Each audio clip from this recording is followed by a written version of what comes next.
Hi! இன்னைக்கு ஒரு முக்கியமான இதுங்க. நண்பர் ஒருத்தர் கேட்டாரு, "எப்படிங்க நீங்க எப்போ பார்த்தாலும் நல்லா மகிழ்ச்சியா இருக்கீங்க? அது எனக்கு சொல்லித்தாங்க. எனக்கு எப்போ இருந்தாலும் ஒரே டென்ஷனா இருக்குங்க. வீட்ல வேற பிரச்சனை, வேலை செய்ற வேற வேற பிரச்சனை." கேட்டாரு. அப்போ தான் நான் சொன்னேன். அவருக்கும் சரி சரி ஒரு வீடியோவா போட்டு விட்டுறலாம். வீடியோ போட்டா அவருக்கும் யூஸா இருக்கும். மற்றவங்க எல்லாம் நிறைய பேருக்கு யூஸா இருக்கும். அப்படின்றது அதை பற்றி தான் அந்த வீடியோங்க.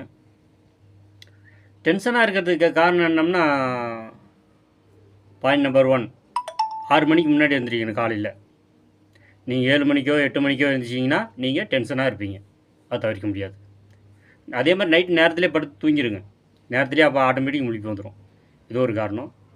அப்புறம் இன்னொரு விஷயம் என்னென்னா, ரொம்ப அந்த வேலை ரொம்ப கஷ்டமாக இருந்துச்சுன்னா, ரொம்ப டார்ச்சர் பண்ணுற மாதிரி இருந்துச்சுன்னா, நீங்கள் அங்கே வந்து காட்ட முடியாது அந்த கோவத்தையோ டென்ஷன் எதுவும் பல்ல கடிச்சிட்டு இருப்பீங்க. இறுக்கமாக இருந்துட்டு இங்கே வீட்டில் வரும்போது பார்த்தா உங்கள் மனைவிக்கிட்டேயோ இல்லை உங்கள் குழந்தைகிட்டேயோ அந்த கோவத்தை காட்டுவீங்க. இல்லை உங்கள் அப்பா அம்மா யாருக்கு வேணுமோ இப்படி வந்து கோவத்தை காட்டிடுவீங்க. இது வந்து தப்பான ஒரு விஷயங்க. ஏன்னா நம்ம குடும்பம் வந்து எப்போவுமே ரொம்ப முக்கியம். அந்த வேலை போனால் போது விட்டுருங்க, வேறு வேலை ரெடி பண்ணிக்கலாம், வேறு தகவலை வேலை செய்யலாம். அப்படி வந்து ரொம்ப மன இறுக்கத்தில் வந்து வேலை செய்யாதீங்க. நிறைய பேர் அப்படி தான் ரொம்ப மன இறுக்கத்தில் வேலை செஞ்சுட்டு போயிட்டு அந்த ஃபுல்லாக வேலை செஞ்சுட்டு போயிட்டு அந்த ஃபுல்லாக போய் ட்ரிங்க்ஸ் சாப்பிட்டு வந்துடுறாங்க. அப்போ வேலை செஞ்சு யூஸ்ஃபுல் இல்லைங்க, வேஸ்ட்டு. அப்படியேப்பட்ட வேலை வேணுமான்னு சொல்லி நீங்கள் தான் யோசிக்கணும். விட்டுருங்க, வேறு வேலையை ரெடி பண்ணுங்கள். ரொம்ப ஏன்னா ஒரு மன அழுத்தத்துக்கு கூடிய ஒரு வேலையெல்லாம் செய்யக்கூடாதுங்க, வேண்டாம்.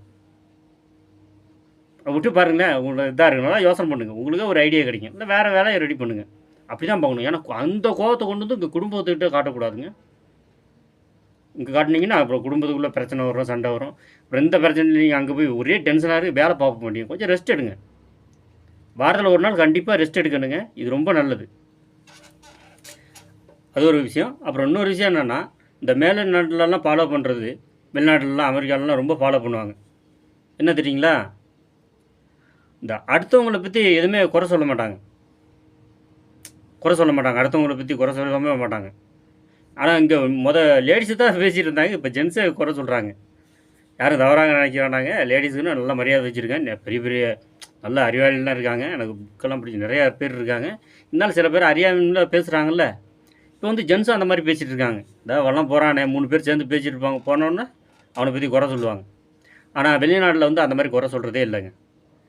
அது வந்து வாழ்க்கைக்கு முன்னேற்றத்துக்கு ஒரு காரணம்னு சொல்கிறாங்க. சரிங்களா? அதே மாதிரி இருந்துச்சுன்னா மற்றவங்கள குறை சொல்லாதீங்க.